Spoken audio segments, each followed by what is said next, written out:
Ils sont 38 au total, 20 Rwandais et 18 rebelles congolais présumés. Ces soldats seront bientôt jugés à Kinshasa. Motif, ils sont soupçonnés de participation au mouvement insurrectionnel M23. L'annonce a été faite mardi par le chef d'état-major adjoint des renseignements militaires, le colonel Jean-Paul Finda. Pour Kinshasa, pas de doute, la majorité de ces militaires viennent bien du Rwanda voisin. Les preuves selon l'armée congolaise, documents et uniformes indiquent clairement leur provenance. Aucun document prouvant leur origine n'a été montré à la presse, mais certains d'entre eux ont témoigné. Ils reconnaissent être venus du Rwanda pour participer à la rébellion dans l'est de la RDC. Je suis rwandais originaire de Mukamire, district de Nyabigo.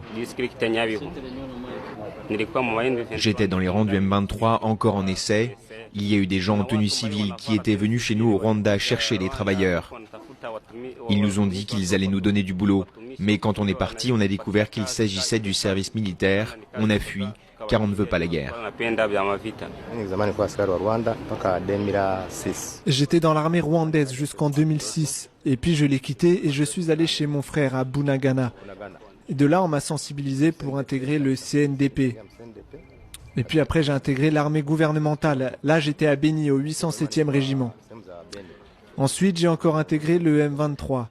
Et aujourd'hui, je demande qu'on me réintègre dans l'armée régulière ou sinon qu'on me rapatrie chez moi au Rwanda.